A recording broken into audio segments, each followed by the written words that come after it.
Hey everyone, welcome to Binge Bar.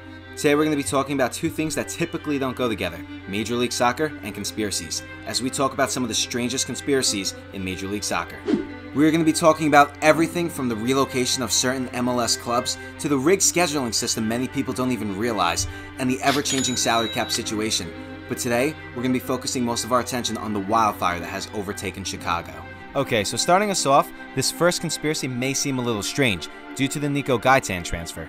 The general plot is that Nelson Rodriguez was brought into the Chicago Fire to either shut the franchise down or prepare the team for either a full rebrand or move to another city.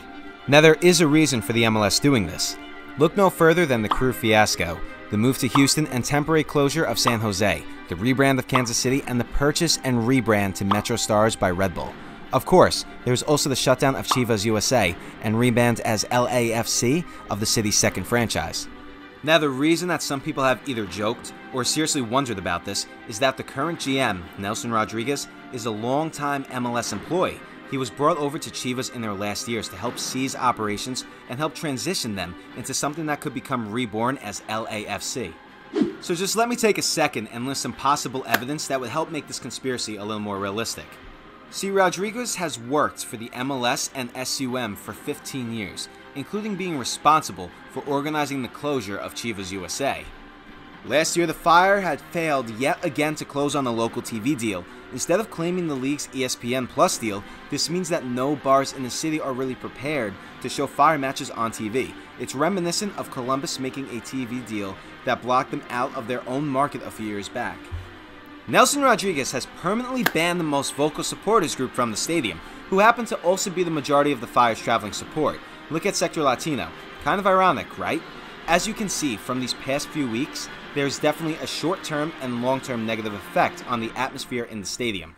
He is hostile to the media, including longtime reporters of the club like Jeff Krause and Orwin Schwartz. The Fire has also no English-language radio and barely any coverage in either major paper. He fired Larry Sunderland, the longtime respected Fire coach, John Dorn and Gonzalo Segarras, the Fire legends, out of the academy, despite Segarras wanting to stay on and help. Sunderland was snapped up by Portland. This was immediately after the U18s won the DA championship. Shortly after, he immediately traded Harry Shipp, even though he was cheap, young, and was playing for his lifelong home team.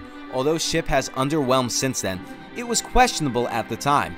Was he afraid of having a Will Trapp-esque local poster boy? He has opposed the Fire having their own reserve team, the USL team, which seems fascinating now that there may be a USL Chicago team with a downtown stadium and a wealthy owner involved. The Firebank Fire pitch was built without locker rooms, so it can never be truly used as a team practice facility. Endel Holdings seems to view it more as a real estate investment than an investment to the club. It is not linked to the Fire or MLS in any legal capacity, and could easily be kept separate from anything that happens to the MLS Chicago franchise. The terrible lease with the city of Bridgeview is an impediment to any MLS team playing in the city of Chicago for more than 20 years. Could the league just play the long game, shut down the Fire, and let USL Chicago have the market for a couple of decades, then let them buy promotion into the MLS? Now, could they intentionally tank their team to make the Bridgeview bow down in submission? Yes, possibly. But shutting down the Fire on its own does nothing for the MLS. Chicago is a must-have market for the league. Listen, I know it seems crazy, but this team just keeps on taking one step forward, and then it takes two steps back. I want to believe, I really do, that all the incompetence is just an accident. But after seeing what happened to Columbus, I wonder how long the Chicagos and Colorados of this world have to go before they are repackaged as something completely different. I hope the Fire do a major rebrand. There's a lot of OG MLS teams that are stuck in place by the baggage of MLS 1.0. The Fire is certainly one of those teams that is being held back by past decisions and quite possibly a leadership that is also not equipped to move forward. Now, if you ask me, I think the best strategy would be to put the Fire into a situation where they could plausibly walk away from Bridgeview. Use that leverage to buy out the lease at a reasonable price, develop a new stadium plan, and rebrand with new ownership. I'd like to keep these teams in their cities, but I think that necessitates a serious rebrand of a few of these teams that have failed to thrive for whatever reason. But then again, who am I to say? If you enjoyed this video, please like and subscribe for more content. Thank you. We'll see you next time.